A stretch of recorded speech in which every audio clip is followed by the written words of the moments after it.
How many people here are from outside the United States? Any from Canada? Me, yes. A different sort of question. How many of you have seen what you think I would call a flying saucer? 1, 2, 3, 4, 5, 6, 7, 8, 9, 10, 11, 12, 13, 14, 15, 16, 17, 18, 19, 20, 21, 22, 23, 24, 25, 26.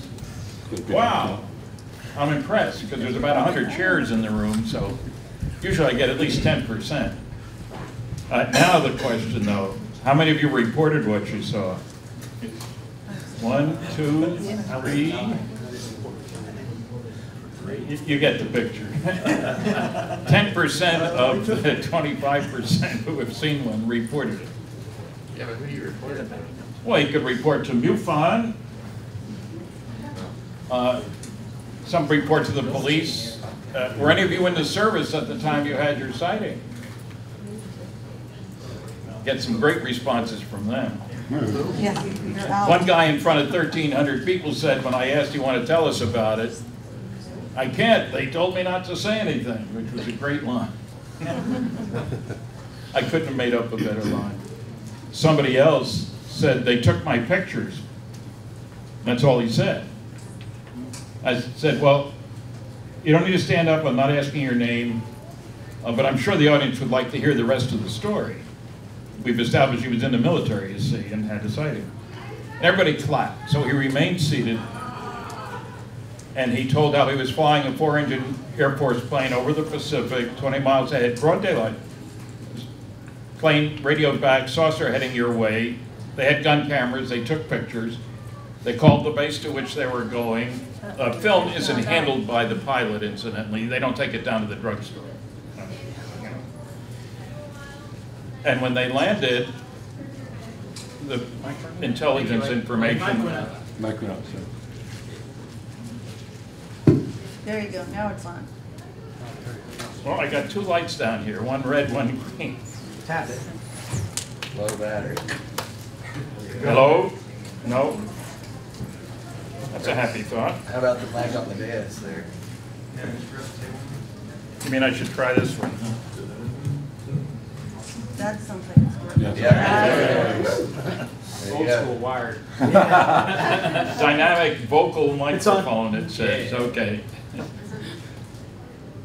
When they landed, they took the film. The film was taken by the intelligence guys. They were all debriefed and told never to say anything. So after you've heard enough stories like this, and I'm sure everybody believed the guy because he hadn't come running to me, "Hey, I got to tell you something," you know, sort of trapped him, if you will. But I've lectured, I've got a couple minutes, but I've lectured all over the world. And there's a consistent picture of acceptance. I've had 11 hecklers and over 700 lectures, and 2 of them were drunk. And the audience secured the rest. And people have told me that, Stan, you're going to get more than that if you talk about sports, religion, or politics, you know. I can't prove that because I don't talk about those things. But I know how, living in Canada, I'm a dual citizen. I can criticize both the American and the Canadian government, see, perfectly legal. But I know how important hockey is in Canada, so if they say you get more than difficulty talking about hockey, I believe them.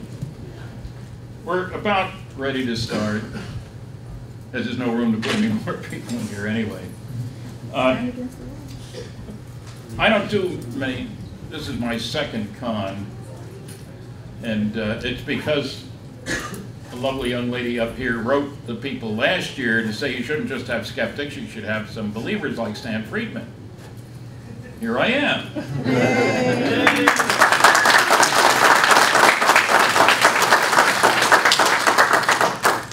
And I full disclosure, in my book, Flying Saucers and Science, I do have a chapter about science fiction and flying saucers. And I must say, I give a very hard time to Isaac Asimov, Ben Bova, and Arthur C. Clarke. I appreciate their writing. I don't appreciate some of the stupid things they've said about flying saucers. The basic rule for me is, as a nuclear physicist, facts in hand before putting mouth in gear.